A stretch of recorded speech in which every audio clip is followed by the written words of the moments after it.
All right, greetings and shalom, everyone. Randy here. Wanted to do a video talking again about food storage. Now, in the past, I've done food storage videos. The importance of putting up food, very critical.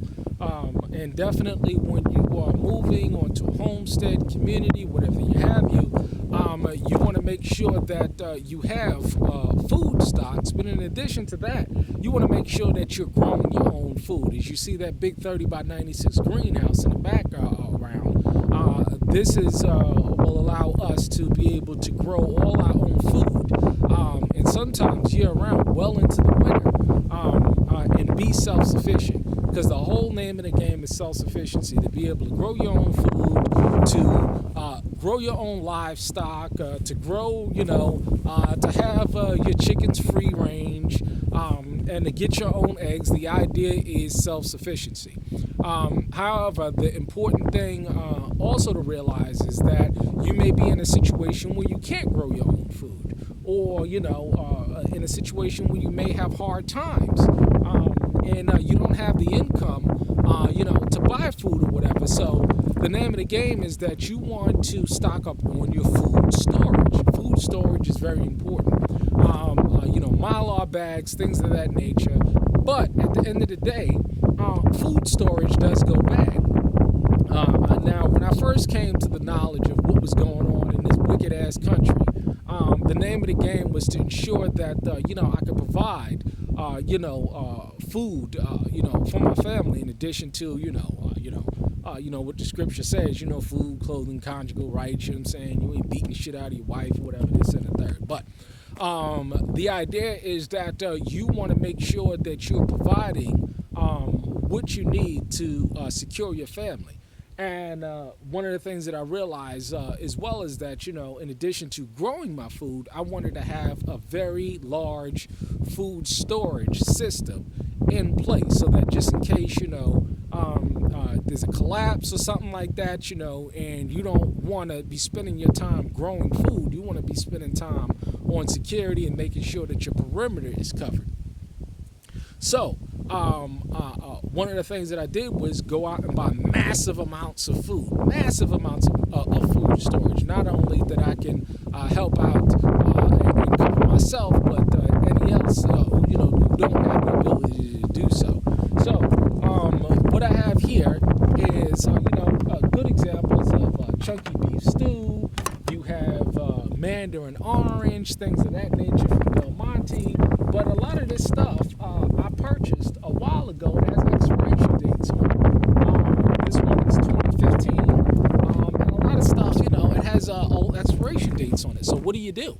How do you go about replenishing this if you have so much food that you don't have even enough mouths to eat it, and you're growing a vast majority of your food? And so you're not really dependent on my food stocks. I'm really not dependent on the food stocks because I'm growing so much food and I'm producing so much meat, so that the average meal that I sit down and eat, 9 times out of 10 is something or 2 or 3 items on that plate, whether it's the meat or whether it's the veggies I grew myself or I hunted myself.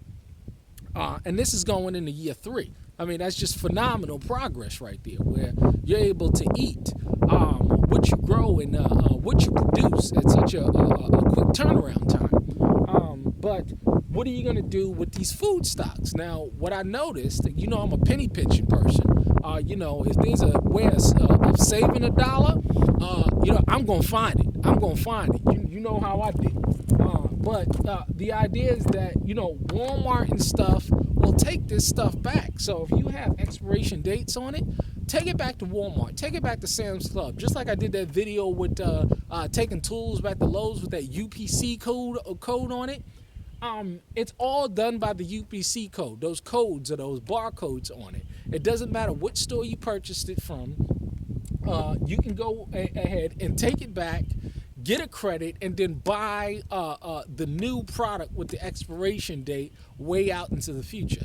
This is why you're not really spending money again and again on food stocks, even if you have a large quantity of food stocks that you have not gotten to yet, because you're producing a vast majority of the food stocks that you need through the labor of your own hands.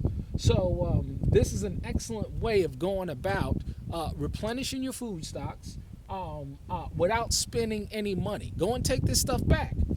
Del Monte, a myriad of stores buy this stuff. Just like I was talking about in that previous video of those pieces that I purchased from that hardware store that was going out of business. If you go back in the video, you see what I'm talking about. In the YouTube videos, you'll see what I'm talking about. So is Walmart sells Del Monte, but I didn't buy this from Walmart. I purchased it from Sam's or whatever, but it has the same UPC code. Go ahead, give it back to them, get the credit, and you will have a nice replenished food stock supply for you and your family, so that when it comes time to depend on this stuff, you can do it, and it's not a problem. So go ahead, do it. Go ahead and apply this kind of stuff, because I've searched videos, but I've never seen anybody talking about this aspect of it before. Neat little trick to save yourself some money, to cycle through your food stocks without spending any money. It works. It definitely does work. And as well, you want to buy what you eat. Everything that I purchase when it comes to canned goods and stuff like that, I eat it. I like chunky beef and dumplings. I like this kind of stuff. I like mandarin oranges. So never purchase things that you don't think that you're going to eat, because they're just going to sit there and they're just going to go bad. So hopefully I was able to say something in terms of direction that you can go ahead and apply and get this stuff done.